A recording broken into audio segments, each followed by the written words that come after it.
What's up guys, it's Spiderwolf back for another JJKPhantomparade video. So today we're going to be going over should you summon Sukana. So he's finally coming out, I think later today, when this video gets uploaded. So should be about 24 hours ish, I think, between that or 2 days basically, something like that. All right guys, real quick, because I think I forgot to say this, I would really appreciate if you guys could drop a like, comment, subscribe. Would really help me out trying to get advanced subscribers. Would really appreciate it.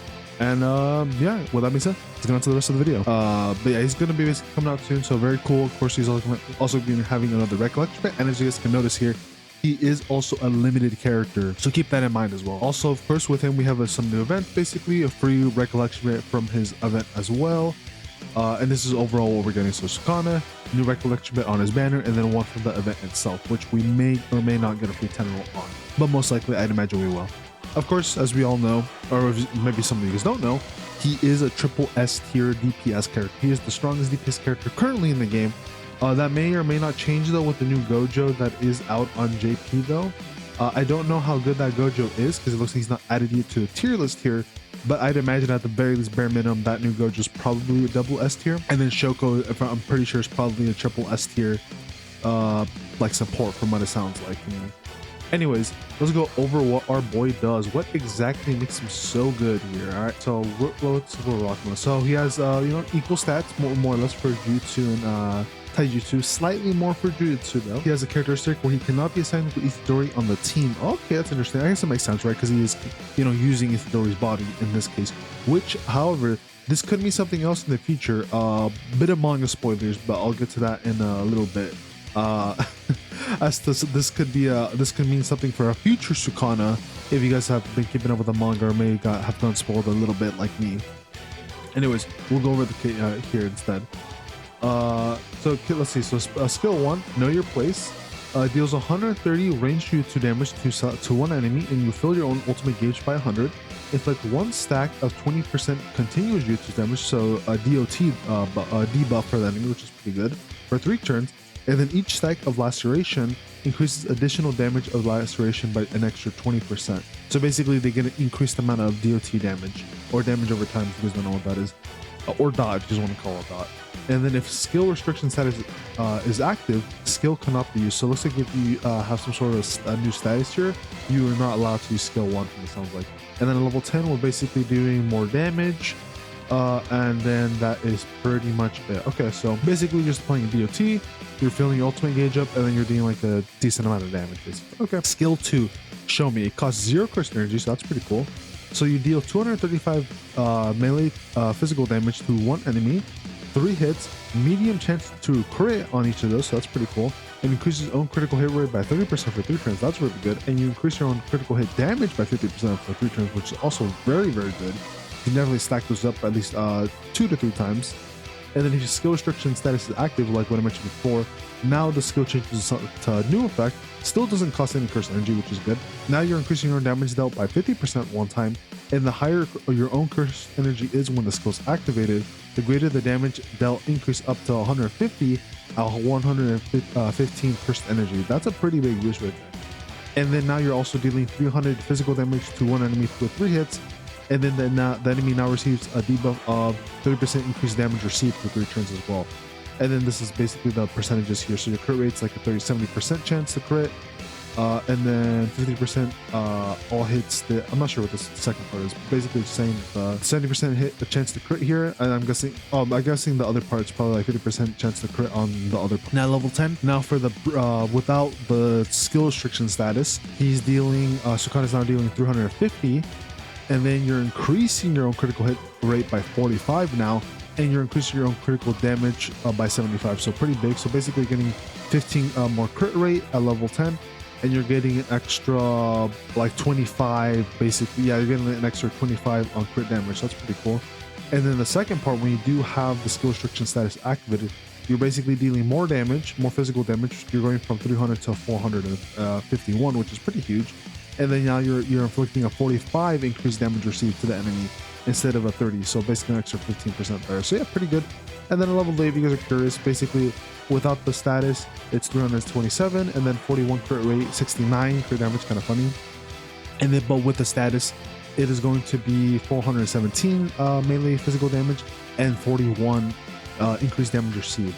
But overall, very strong skill, very strong skill. This is definitely going to be outputting a lot of damage. Plus, it gives you a lot of buffs for Sukana, so it's going to help them deal a lot more damage. Now we have skill 3 here, Unseen Slash. So it does cost 20 cursed energy. At level 1, you're dealing 160 ranged Jujutsu damage to select the enemy, and inflicts 2 stacks of 20% continuous damage laceration for 3 turns. So just like, you know, skill 1, that also applies it as well. And if own cursed energy is 40 or more, you change the skill effect to dealing 320 ranged Jujutsu damage to select enemy. So a bigger, way bigger buff there of damage, and you're still inflicting the same amount of lacerations. However, now it's a 40% stack instead of 20%, so like a much bigger amount. And then if you have 90 or more cursed energy when you use the skill, you're now dealing 800 ranged Jutsu damage. Mind you, this is level 1. Level 1 800 is kind of nuts. I'm a little bit scared to see what level 10 is gonna look like. And then now you're dealing 50% laceration damage for 3 turns to the enemy.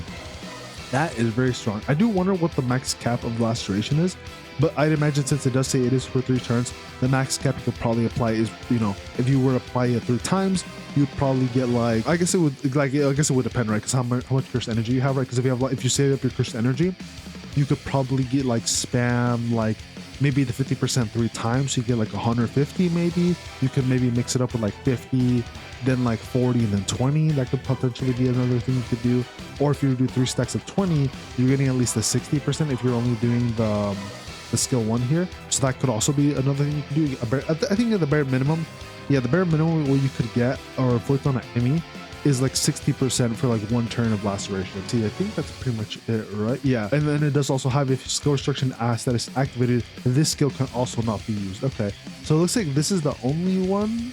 Yeah, so it looks like basically we have this skill restriction status effect. You're not able to do skill 3, you're not able to do skill 1, you're able to do skill 2, but skill 2 is like has a different effect where you're just dealing overall more damage. So it looks like skill 1 is basically just inflict, it helps you build your ultimate, it helps you apply the DOT, that's all it's for. Skill 2 is your big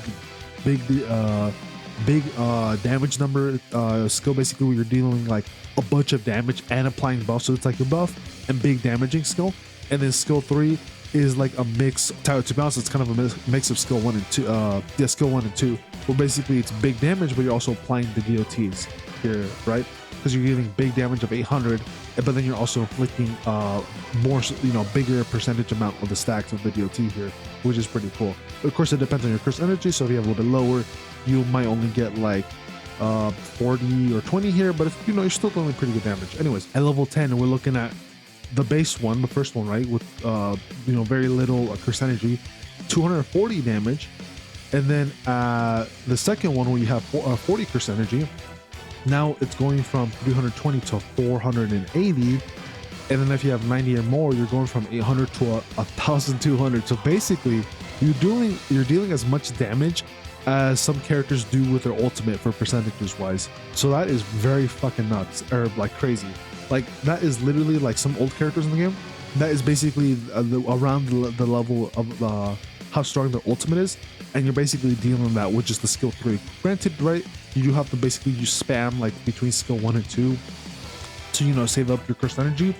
But yeah, this is like a very like nutty, like crazy like skill here for outputting a bunch of damage. Now the laceration here, the DOT does not get increased with levels, but it's still worth leveling up because you're just dealing overall way more damage, right? So very, very cool. Now his ultimate, Domain Expansion Malevolent Shrine. I don't know why I had a hard time saying that. Sometimes there's like a couple words here and there that I just kind of, for some reason, have a hard time saying. Anyways, at level 1 here, you expand the domain, you know, you do your domain expansion. So grant sure hit effect to self. So basically you can hit enemies through anything. Nullifies attack nullification status. So basically, you know, you can still attack them. So basically just making sure that you can attack them no matter what. Then you're dealing 1,000. That's pretty crazy. Immediately already 1,000. Ranged jutsu damage, AoE, 8 hits, and inflicts 4 stacks of 50% of the DOT of the laceration for 4 turns this time. So you can get even more of that, which is crazy. That means you're going to be able to like make the enemies deal like a crap load of extra damage here, which is pretty cool. And then you activate skill restriction status itself, and the skill restriction status is for two times. So basically for 2 turns you can't use like any additional skills other than like skill 2 really. And then you cannot charge your ultimate during this for 3 turns, and then you increase the maximum amount of cursed energy by 100 for 6 turns. Okay, that's pretty cool. So you can play around with, yeah, you can play around basically with skill 2 then, because it does have a, depending on how much curse energy you have, you have a chance of dealing more, like, you know, more damage here from the buff here, from increasing your own damage up. Oh, my bad. I think I skipped over this for skill 2. For skill 2 as well, when you do have this skill restriction status, you actually give yourself increased damage. Yeah, I did mention that you get increased damage dealt by 50%. However, if you have a max of like 115 curse energy, you're actually getting 150 increased damage dealt, which is way bigger. You're getting an extra 100% off of that. So basically that's going to help you get closer to like achieving the 150% extra increased damage there. So that's pretty cool. Way bigger damage belt right there, especially since when you do the ultimate here for Sukana, you get 100 off the bat.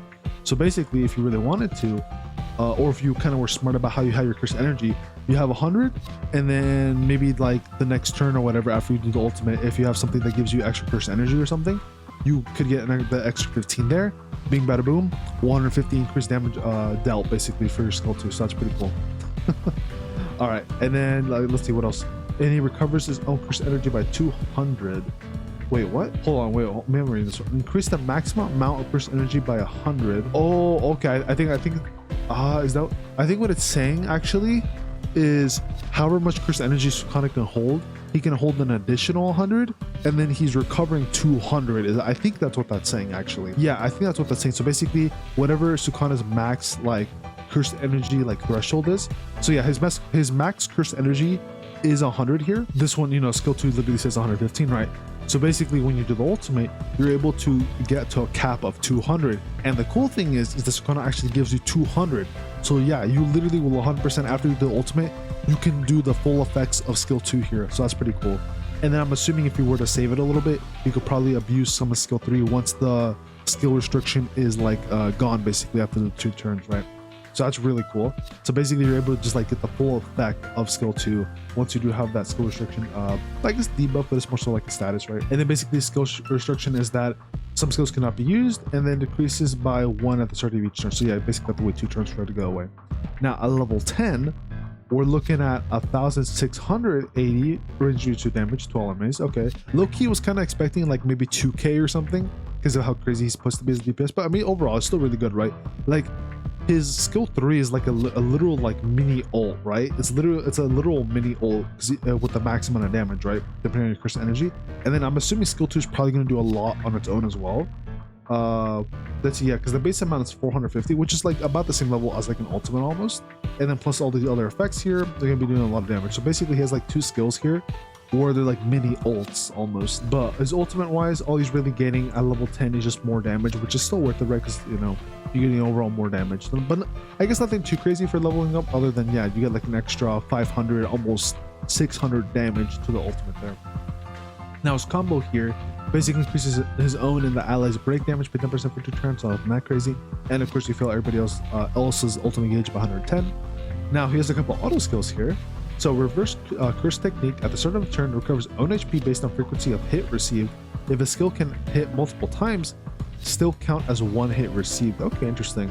If no hit received, recovers own HP by 6,500 at a 20% chance. If he gets hit 1 time of 3,000 HP damage, recovers own HP by 6,500 at a 50% chance. And if he receives 2 or more hits of 3,000 HP damage, recovers own HP by 6,500, 85 chance. So basically, I think what this is saying is that if he doesn't get hit, he has a 20% chance to heal himself by 6,500.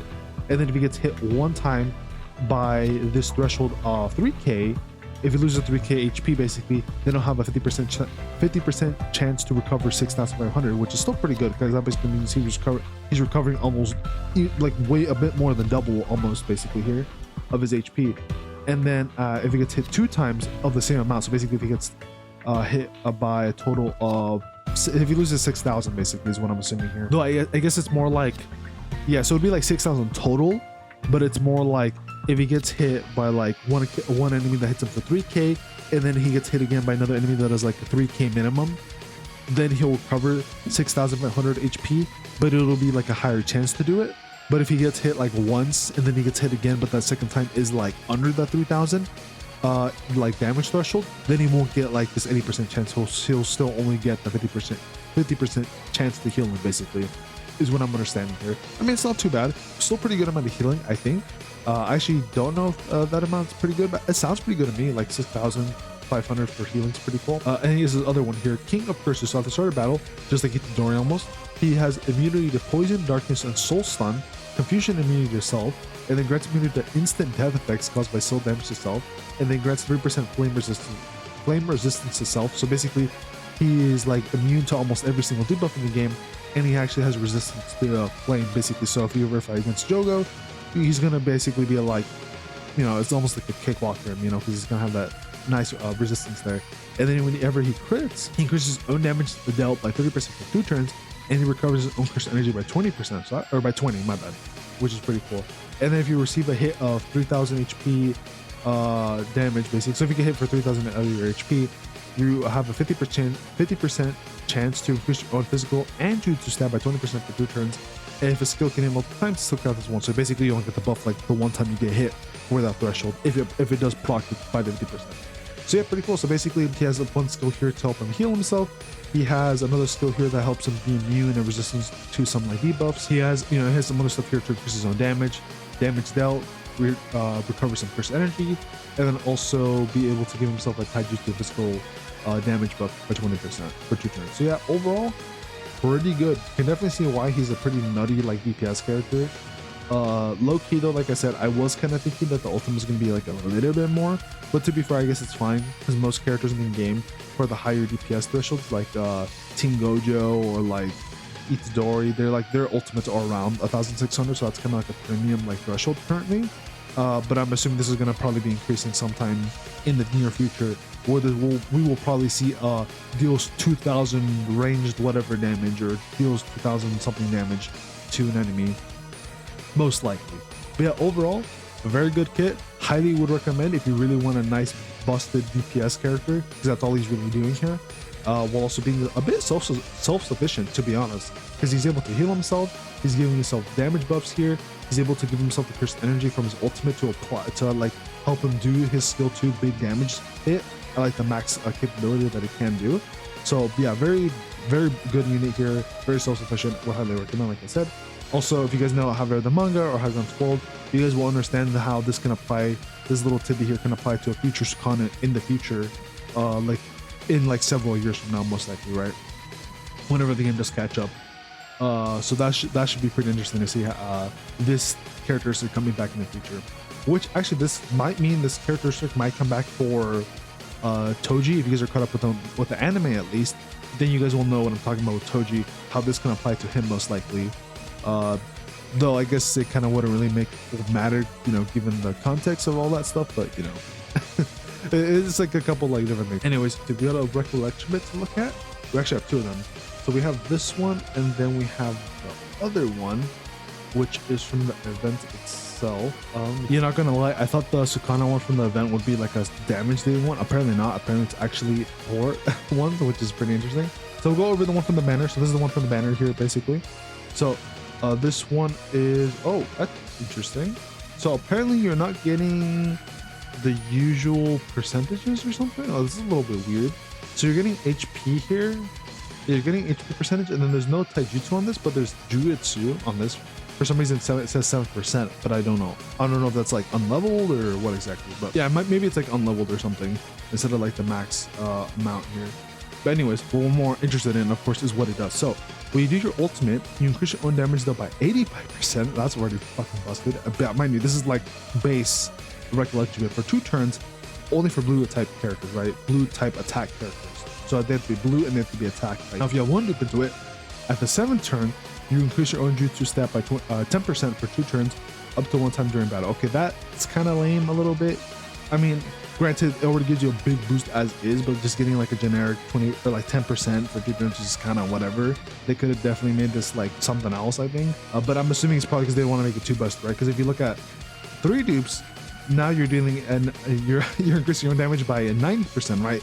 So I guess the idea is that, you know, maybe your first ultimate, you do the first 85, then the next time around you get, you know, the, you know, the recollection bit's like ready to go again after the 6 turns.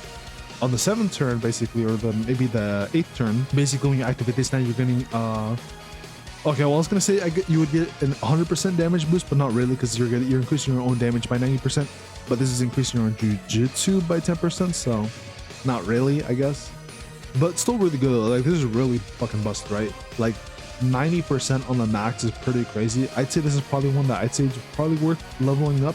I guess the one downside is that it is only the ultimate, but for some characters that doesn't really matter. That kind of only, you know, use the ultimate. Like, this will definitely be another good one, I'd imagine, for Blue Gojo, that if you wanted to run, I think you could definitely run that one. So that recollection, but if you do guys, you know, if you guys do get it, I think it is very worthwhile to level up. Sukana is definitely gonna, you know, love the fuck out of that one. Blue Gojo is gonna love that one as well. And then if there's any other blue jutsu users that might want it, that might be pretty good too. But I'd say it's probably just gonna be Gojo and Sukana. They're gonna be the only ones that really use that one, if I'm being honest. Now let's look at the free-to-play one. Since this is one from the Get the Event, it is 50-50 or 70-50-50. It's more like more jutsu, a little bit less taijutsu, but you do have both. So it is mixed, is what I should be saying instead. Anyways, a skill 1 here. So if you do anything, skill or ultimate, if any ally's HP is 70% or above, you increase their damage by 5%, and also if they're a blue attacker, like 1 turn 1 time. And then if any ally's cursed energy is 50 or above, which Sukana will be, you're going to be able to increase their damage by 5%, 1 turn 1 time, also if they're blue attack type. So I guess what this is saying is that if you have Sukana, and if he has 70% HP or above, and if he has the cursed energy 50 or above, he's getting a 10% damage dealt above, basically, which I mean, it's fine, I guess. And then if you do have 1 duplicate, which, you know, if you do the event, you will be able to fully max the this. At the start of battle, when your own HP is 70% or more, you increase your own break damage by 15%. I mean, I guess that's okay.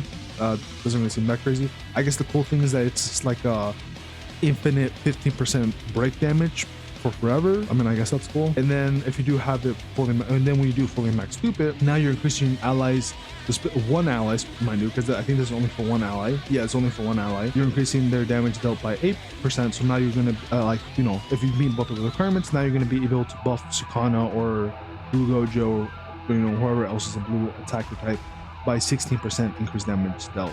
Which, I mean, I guess that's fine. Honestly, this is kind of whatever in my opinion. They do rate it as an A tier one. I guess I could see that as an A tier, right? Because like 20% is probably like the threshold for like S tier, because nothing really goes higher than 20%, other than maybe like a 25% damage buff or like a jutsu buff for an ally. But yeah, not really too crazy, but in the standards of like what we have now, I'd say this is probably like a bit above average, right? You know, it's like still pretty good for the most part, but nothing too crazy. I mean, if you want to level up, you can. It's not too bad, but there's definitely other recollection bits that are probably worthwhile, more worthwhile to level up, in my opinion. Like some of this, like this SR one here. But yeah, let's see. We also have another one coming out next week, which is like some rerun banner, I think, or something. I actually don't remember. But we're just getting some like yeah, like we're getting like this cheeky chibi thing event here. We're also getting like I think we're getting this, right? Anyways, guys, hopefully it helps you guys out. I will be making my summon video later when Sukana does drop, so be on the lookout for that. That should be a whole lot of fun. We'll see how lucky, you know, I get. Maybe I'll get really lucky and get him right away. Maybe not. Who knows? I do have enough to pity him if that comes to the case. Hopefully not, because I would like to save up for our upcoming actual, what is it, 1st anniversary, so that'll be pretty cool. And yeah, you know, I will be making more videos, of course, in the future for like whatever else is coming out next. And all I can really say is good luck with your summons. So with that being said, though, I'm gonna see all you guys later. Peace and take care, everybody.